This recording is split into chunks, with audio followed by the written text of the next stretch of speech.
All right, well, buckle up, because we are taking a look at this film called Long Live the Revolution, which is getting some serious buzz. Ooh, yeah, I saw that one. It was a finalist at the Austin Short Film Festival, right? Yeah, and it's got this title that, makes you think it's going to be like Rah Rah Revolution.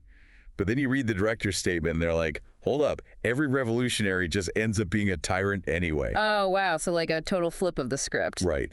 Talk about a head scratcher. Definitely makes you want to know more. So let's break it down. The film takes place in like the late 1800s, where you've got these super rich landowners calling all the shots, and then these impoverished laborers just barely scraping by. Yeah, classic setup for some serious tension, right? Oh, totally.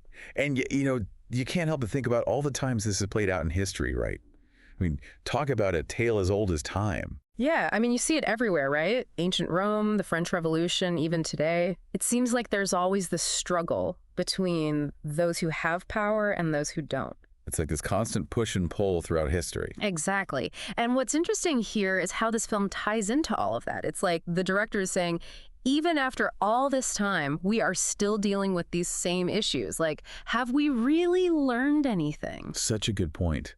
And then they take it even further by linking all of that laborer unrest to this rise of brigandage, which is basically just a fancy word for bandits who are rebelling against the system. Right, like Robin Hood style, but maybe with a little more edge. And that's where the whole revolutionaries become tyrants thing comes in. Okay, yeah, because then it's like, are these bandits, these revolutionaries, are they really any better? Well, and that's the cynical view, right? It makes you think, what happens when the people who are fighting for good, what happens when they get a taste of power? Does that always corrupt them? I mean, that's pretty dark. It is. But it's also, it's thought-provoking. It's like, are we doomed to repeat these cycles of oppression and rebellion? Is there any way to break free? Heavy stuff. And to think that this whole film, they made it on a zero budget with actors who had never even acted before. Yeah, that's pretty impressive. Talk about commitment, right? It really shows how passionate the director is about this story. Right.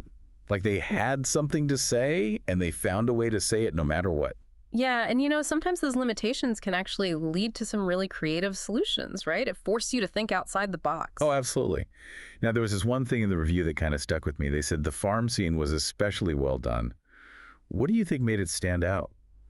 Interesting. Maybe it's where we see the real human cost of all this conflict, Like maybe we get up close and personal with a character who has to make some really tough decisions that show just how messy and complicated a revolution can be. Oh, that's a really good point. Maybe it's a scene that shows just how much is at stake for these characters, what they're willing to sacrifice. Right. And maybe it makes us question, are their choices justified? What would we do in their shoes? Man, this film is really packing a punch. So basically what we have here is a film that really digs into these huge, timeless themes: class struggle, revolution, and the idea that power might always corrupt. It's making us think about those big essential questions. Is there any revolution that can actually succeed in the long run? Or are we just stuck in this loop of replacing one tyrant with another? And the director doesn't give us any easy answers, do they? Nope. They leave us wrestling with that question, which is maybe the whole point. Is long live the revolution a warning, a cautionary tale about the dangers of power? Or is there a glimmer of hope in there somewhere? Is it calling us to find a different path, a better way to create change? Are you submitting your creative work to film festivals? There are small details that could potentially be the difference between getting selected or rejected on the film festival circuit. Hi, this is Michael Fair, and I've been a film festival director for more than 15 years. I've reviewed thousands of submissions. Would you like me to show you how to present your work in a way that every film festival director loves to see? You wouldn't believe how many submissions have incomplete information that negatively affects your chances of getting selected. Avoid common, costly mistakes that other filmmakers and screenwriters are making every day. Before you spend another $1 on submission fees, you should purchase the Film Festival Submitter's Handbook, now available on Amazon in paperback, ebook, and Kindle formats. Click on the link in the description of this video and order a couple of books today, one for yourself and another for a friend who is ready to start their film festival submissions journey. Thank you.